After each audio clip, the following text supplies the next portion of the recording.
لیکن بعض چیزیں ایسی ہیں کہ وہ ہیں تو دین کی بہت اہم، اللہ رسول کے نزدیک ان کا مقام اونچا ہے، لیکن آدمی کو علم نہیں ہوا ہے کہ یہ دین ہے۔ تو جو بے دین لوگ ہیں ان کا تو کوئی غم نہیں، ان کو کیا غم ہے، وہ تو دین سے بے خبر زندگی گزار لے رہے۔ لیکن جو دین پسند ہوتے ہیں وہ لوگ علم نہ ہونے کی وجہ سے محروم ہوتے ہیں۔ میرے خیال میں درود شریف کی اہمیت، اس کی فضیلت پر ہمارے درمیان اتنا مذاکرہ نہیں ہوتا کہ اس عمل کا شوق ہمارے اندر پیدا ہو جائے۔ محدثین کے ہاں اس کی بڑی اہمیت تھی، سلف صالحین کے ہاں اس کی بڑی اہمیت تھی، وہ لوگ اس کا مذاکرہ بھی کرتے تھے، احکام بیان کرتے تھے، فضائل کو ذکر کرتے تھے، پھر ان کے بیان کرنے سے ان کے تلامذہ میں چرچا ہوتا تھا، تو اس کا نتیجہ یہ ہوتا تھا کہ ان کے عملی زندگی میں جہاں اور اچھے اعمال ہیں، درود شریف والا عمل بھی روزانہ کی زندگی میں ہوتا تھا۔ ابھی تو ہم لوگوں کے ہاں آہستہ آہستہ اس عمل کی فضیلت کا مذاکرہ ختم ہو گیا، اور بہت ساری باتوں کا ذکر ہوتا ہے لیکن اس کا مذاکرہ ختم ہو گیا۔ تو اس کی طرف ہمیں توجہ دینا چاہیے، بھائی درود شریف کو رواج دو، مذاکرہ کرو، صحیح حدیثیں، کم از کم صحیح حدیثیں 4-5 ہی صحیح، کسی بھی فضائل درود کی کتاب سے یاد کر لو، اچھی طرح اردو میں یاد کر لو، عربی میں یاد کر لو، فضیلت اس کی، حکم کا الفاظ، اس کا ترجمہ یاد کر لو، یا وہ اب ہمارے پاس ایک مستند علم ہے، پکی بات ہے، اس کو شیئر کرو۔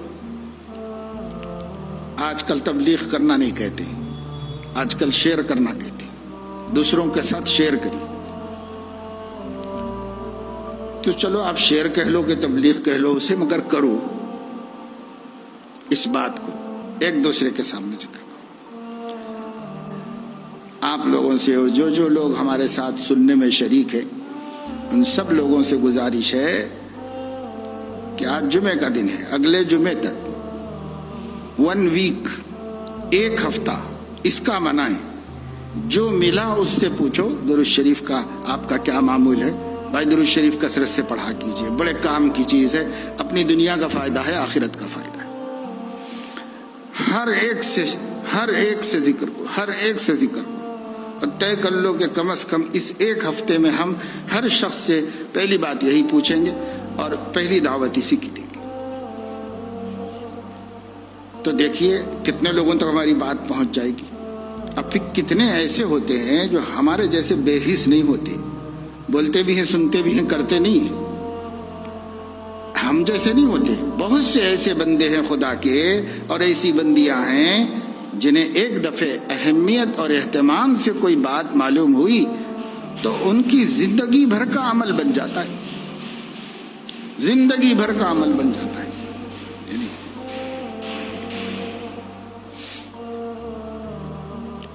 اور ہماری بہت سی بہنیں اور بچیاں بھی ایسی ہیں جن کے اچھے معمولات ہیں اور بڑے اہتمام سے اس کو پورا کرتی ہیں۔ ان سے بھی گزارش ہے کہ اگر اپنے اعمال میں درود شریف کی کمی ہے تو اس کی زیادتی کرو، اور بکثرت درود شریف سیدنا محمد الرسول اللہ صلی اللہ علیہ وسلم پر پڑھو۔ اصل مقصد اس عمل کو وجود میں لانا، اس عمل کو زندہ کرانا ہے، بندوں کے سماج میں، بندوں کی زبان پر، بندوں کی زندگی میں اس عمل کو لانا ہے۔ تو یہ درود شریف ہے بھائی، اس عمل کو بڑھائیے، پھیلائیے، ایک دوسرے کو ترغیب دیجیے، اپنے گھروں میں زندہ کیجیے، جب تب پوچھ لیا کیجیے طبیعت کیسی ہے بھائی، کھانا کھا لیا کہ نہیں کھا لیا، فلاں کام کر لیا نہیں کر لیا، پوچھتے رہتے ہیں گھر میں، اپنے گھر والوں کو، بچوں کو پوچھتے رہتے ہیں۔ یہ تو پوچھو، یہ بھی پوچھو کہ آج جمعہ تھا کتنی دفعہ درود شریف زائد پڑھا، پڑھنا روز ہے، آج زائد کتنا پڑھا، پوچھنا بھی چاہیے، کیونکہ مسئولیت جو ہے یعنی پوچھنے والے کا سامنا کرنا،